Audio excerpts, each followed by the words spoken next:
আসসালামু আলাইকুম, সবাই কেমন আছেন? আশা করছি ভালো আছেন। আজকে খুবই মজার একটা রান্না নিয়ে চলে এসেছি। এখানে 2 কাপ চিকেন নিয়েছি। এখানে বুকের মাংসটা মুরগির নিতে হবে। তো মাংসটাকে আমি ছোট ছোট পিস করে তারপর 2 টেবিল চামচ সয়া সস, একটা লেবুর অর্ধেকটা দিয়ে দিয়েছি, 2 টেবিল চামচ টক দই, 2 চামচ আদা রসুন দিয়ে সুন্দর করে মেখে নিচ্ছি। মেখে কিছুক্ষণ রেখে দেব। এদিকে চলে আসলাম, এখানে আমি পোলার চাল নিয়ে নিচ্ছি 4 কাপ। আমি যেই কাপ দিয়ে মেপেছি সেই কাপের 12 কাপ পানি দিয়ে দিয়েছি। মূলত 1 কেজি পোলার চালের আমি আজকে ফ্রাইড রাইস রান্না করব। তো পানিতে আমি তেল, লবণ আর কিছুটা লেবুর রস দিয়ে চালগুলোকে দিয়ে সিদ্ধ করতে দিয়ে দিলাম। তারপরে আমার এই যে কাটাকুটি সব রেডি করে রেখেছি। এখানে 3টা ডিম ভেজে নিচ্ছি। সব কিছু জোগাড়যন্ত্র করে বসলে রান্নাটা খুব দ্রুত হয়ে যায়। তো ডিমটাকে আমি ভেঙে দিব না, ডিমটাকে কেটে কেটে দিব। তো ডিমটা আমি ফেটে ভেজে নিয়েছি।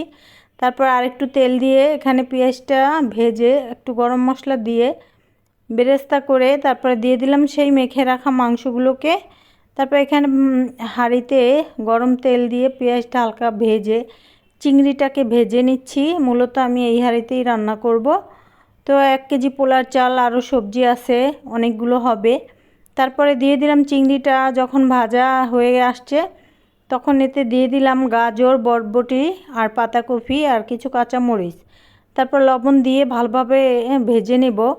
অর্ধেকটা সিদ্ধ হয়ে গেলে দিয়ে দিলাম সেই রান্না করে রাখা মাংস আর ডিমগুলোকে দিয়ে ভালোভাবে মিক্স করে নিব। কিছুক্ষণ নেড়েচেড়ে দিয়ে দিলাম সেই সিদ্ধ করে রাখা পোলার চাল।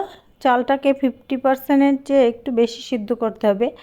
তো অনেকে 70% করে, আমি 60% করি। তারপরে বাতাসে শুকিয়ে দিই, তারপরও আমারটা অনেক ঝরঝরা হয়।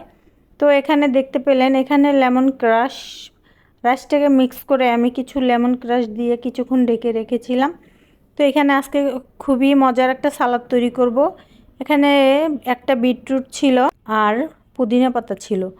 তো এখানে অর্ধেকটা বিটরুট, অর্ধেকটা গাজর, অর্ধেকটা শসা, অর্ধেকটা টমেটো সব কিছু হাফ হাফ নিয়ে আমি সব কেটে তারপরে একসাথে মিক্স করে নিচ্ছি।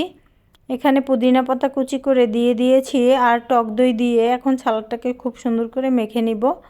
এখানে আমি সাদা লবণ দেইনি, এখানে আমি বিট লবণ ব্যবহার করেছি। অর্ধেকটা লেবুর রস দিয়ে আমি সালাডটাকে তৈরি করে নিচ্ছি। সালাডটা কিন্তু খেতে অসম্ভব মজার ছিল।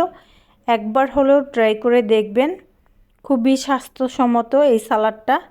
তো কাঁচামরিচ আর পেঁয়াজ দিতে ভুলে গিয়েছিলাম, তো আমি কাঁচামরিচ পেঁয়াজ কুচি করে দিয়ে দিলাম। সালাডটা খেতে অসম্ভব মজার ছিল। ফ্রায়েড রাইসের সাথে সালাডটা থাকলে আর কিছুই লাগবে না। আর ফ্রায়েড রাইসটা তো খুবই মজা হয়েছিল, খেতে অসম্ভব ভালো লেগেছে। আপনারা একবার হলেও ট্রাই করবেন। ভিডিও ভালো লাগলে লাইক, কমেন্ট, শেয়ার করে দিবেন। সবাই ভালো থাকবেন। আল্লাহ হাফেজ।